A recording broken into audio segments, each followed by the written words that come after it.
Paulus telah memberitakan kepada orang Korintus bahwa Kristus dibangkitkan dari antara orang mati dan mereka pun percaya kepada Kristus.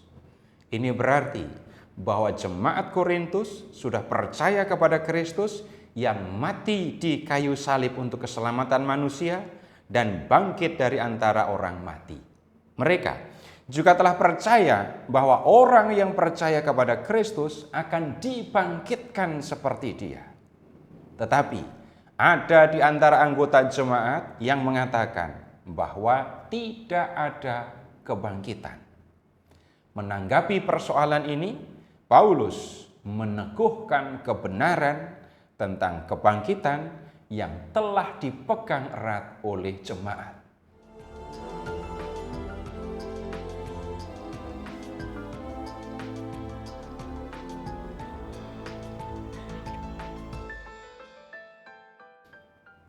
Kasih karunia dan damai sejahtera dari Allah Bapa kita dan dari Tuhan Yesus Kristus beserta kita. Saudara-saudara, kita akan melihat bagaimana Paulus menanggapi persoalan yang ada di dalam jemaat yang menghadapi pertanyaan dari beberapa orang yang menganggap bahwa kebangkitan itu tidak ada. Bagian yang pertama, meragukan kebangkitan.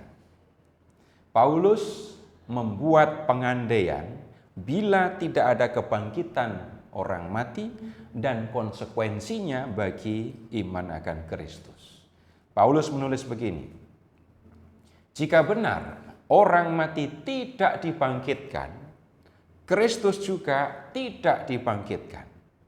Kalau memang tidak ada kebangkitan orang mati, pastilah Kristus yang telah mati di kayu salib itu juga tidak bangkit dari kematian. Ia akan binasa sesudah kematiannya. Bila demikian, iman akan Kristus merupakan kematian yang sama sekali tidak terhormat. Jika Kristus tidak dibangkitkan, Paulus menulis, sia-sialah kepercayaan kamu dan kamu masih hidup dalam dosamu. Kalau Kristus tidak dibangkitkan, para rasul tidak akan bertemu dengan Kristus yang telah bangkit. Kalau tidak bertemu dengan Dia yang sudah bangkit, para rasul juga tidak akan pergi memberitakan Injil, termasuk kepada orang Korintus. Seandainya Kristus tidak dibangkitkan, sia-sialah Paulus bekerja keras memberitakan Kristus, sia-sia jugalah para anggota jemaat menjadi orang yang percaya kepada Kristus. Paulus telah pergi ke banyak tempat dan mempertaruhkan nyawa untuk memberitakan Kristus supaya sebanyak mungkin manusia mendengar berita tentang Kristus dan memperoleh keselamatan. Semua itu tidak ada artinya kalau Kristus tidak dibangkitkan. Jemaat telah mendengar kabar baik ini dan telah mempercayainya. Karena percaya pada Kristus, mereka meninggalkan kehidupan mereka yang lama dan menjalani kehidupan sebagai pengikut Kristus. Jika orang Korintus tidak mendengar Injil yang diberitakan oleh para rasul, mereka akan tetap hidup dalam dosa-dosa mereka. Mereka pasti tetap hidup dalam cara hidup mereka yang lama yang tidak peduli dengan soal moral. Kalau tidak ada kebangkitan dari antara orang mati, orang-orang yang selama hidup mengikuti Kristus dan mati sebagai orang yang percaya kepadanya pun akan mati dan binasa dan tidak akan hidup lagi. Demikianlah binasa juga orang-orang yang mati dalam Kristus. Tidak akan ada perbedaan antara orang yang percaya kepada Kristus dan hidup mengikuti kehendaknya dengan orang yang tidak percaya kepada Kristus dan hidup menurut keinginan serta hawa nafsu mereka sendiri. Hal ini menegaskan anggapan bahwa tanpa kebangkitan badan, kepercayaan kepada Kristus tidak ada manfaatnya sama sekali.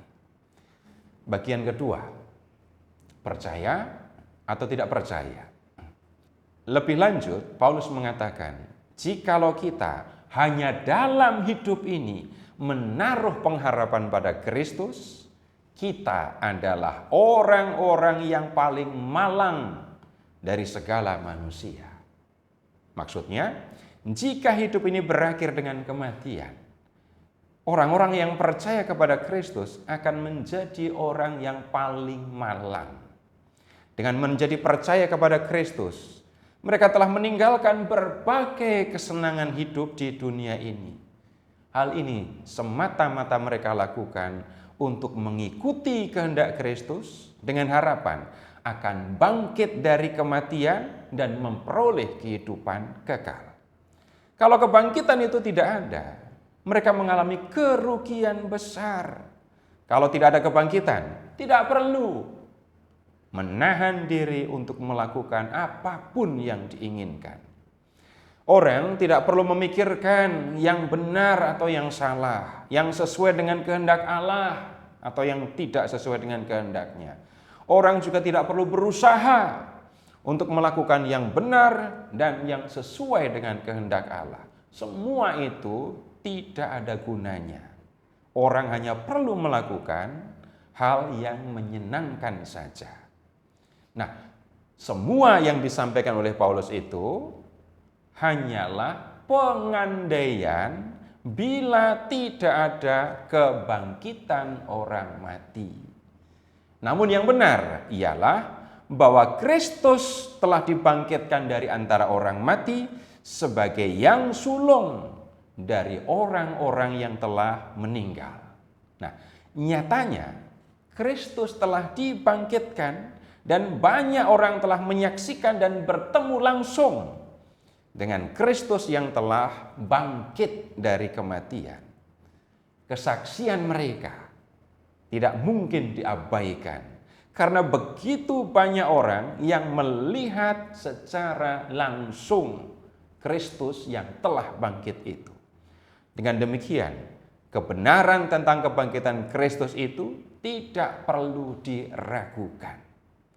Kalau jemaat sudah menerima kebenaran ini, mereka tidak perlu mempertanyakan atau meragukannya lagi.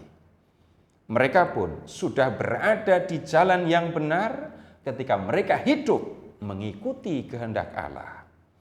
Lebih dari itu, saudara-saudara, Paulus menyatakan bahwa Kristus adalah yang sulung dari antara orang-orang yang telah meninggal. Dialah yang pertama bangkit dari antara orang mati. Yesus menduduki tempat istimewa dalam kebangkitan orang-orang mati karena Dia adalah yang pertama bangkit dari kematian dan tidak mati lagi. Orang-orang yang percaya kepada Kristus akan dibangkitkan seperti Dia. Setelah bangkit dari kematian, mereka tidak akan mati lagi. Mereka akan hidup bersama dengan Kristus dalam kemuliaan surgawi. Sekarang kita lihat konsekuensinya untuk kita. Bagian ketiga. Kepercayaan pada kehidupan abadi merupakan pilihan. Orang harus mengambil putusan untuk memilih, menerima hal ini sebagai kebenaran atau menolaknya. Setiap putusan memiliki konsekuensi masing-masing. Yang menolak untuk mempercayai kebenaran ini percaya bahwa kehidupan ini berakhir dengan kematian. Ia hanya memikirkan kesenangan hidup di dunia ini dan mengabaikan apa yang akan terjadi sesudah kematian. Tetapi ketika orang itu mati dan menyadari bahwa ternyata hanya raganya yang mati, sedangkan jiwanya tetap hidup, yang akan dirasakannya hanyalah penyesalan. Jiwa akan menanggung derita dan tidak akan tinggal bersama dengan Allah karena selama hidup di dunia ini, orang itu tidak mempedulikan kehendak Allah. Sebaliknya, orang yang menerima kebenaran tentang kebangkitan orang mati percaya bahwa kematian hanyalah satu langkah menuju kehidupan kekal. Ia pun percaya bahwa nasib yang akan dialami oleh manusia sesudah kematian dipengaruhi oleh kehidupannya selama di dunia. Karena itu, sementara menjalani kehidupan di dunia ini, ia mempersiapkan diri supaya layak untuk menerima kehidupan yang abadi. Kepercayaan akan kebangkitan orang mati itu akan membuatnya lebih berhati-hati dalam menjalani kehidupan. Orang itu akan memperhatikan apa yang benar dan yang sesuai dengan kehendak Allah. Ia pun akan berani untuk melakukan apa yang benar, apa yang sesuai dengan kehendak Allah itu, apapun konsekuensinya. Terpujilah Allah Bapa yang telah mengasihi kita, yang telah mengaruniakan anaknya yang tunggal untuk menyelamatkan kita, dan yang telah mengutus Roh-Nya yang kudus untuk menuntun kita di jalan keselamatan.